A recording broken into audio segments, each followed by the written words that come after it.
Focus on Nation. नमस्कार, focus on nation news को स्वागत करुछु मु राजीव लोचन मिश्र। आसंतु नजर पकाइबा नवरंगपुर जिला खबर पर।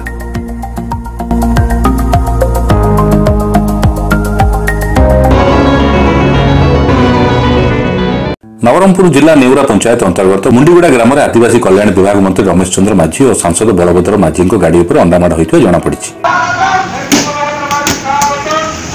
बुधवार अपराह में मुंडीगुड़ा ग्राम में कम्युनिटी हल उद्घाटन कार्यक्रम में उभय नेता जाउथुवा बेले गाँव किछि लोक गस्त को विरोध कर अंडामाड़ करथिबा सूचना मिली।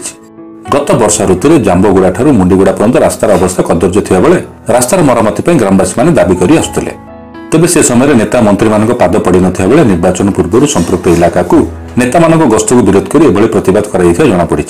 अपरपक्षे ଏହି गस्त संपर्क में सरपंच समिति सभ्य वार्ड मेंबर को अवगत करा जाई नथिबारु मंत्री और सांसद उपर सेमान असंतोष रहिथिबा जना जाईछि। सुरक्षा बलय जाउथुवा मंत्री सांसदों गाड़ी को निर्दिष्ट भाव लक्ष्य कर अंडा मारिबा सह एभली प्रतिवादर दृश्य मध्य उत्तोलन करा जाईछि। एही दृश्य संपर्कित वीडियो जिला तमाम भाइराल हेबार मध्य लागिछि।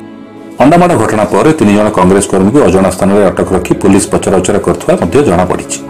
तेबे अंडामाड़ घटना को नहीं जिला सभापति प्रहलाद त्रिपाठी एक सांबादिक सम्मेलन घोर निंदा करछन्ति। संपादक रवि पट्टनायक जोगदे अंडामाड़ करथिबा लोकंक विरुद्ध पुलिस दृढ़ कार्यानुष्ठान ग्रहण करने दाबी करथिले। आदिवासी विकास परिषद उपाध्यक्ष मंजुला माझी जोगदे अनुरूप भाव यह घटना को निंदा करथिले। एथिरे अन्यमानक मध्यरे नगर सभापति प्रमोद रथ प्रमुख उपस्थित रहिथिले।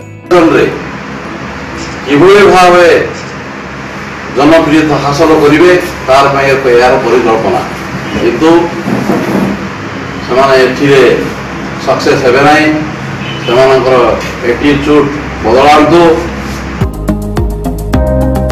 नवरंगपुर शरद कुमार दास का report focus on nation news.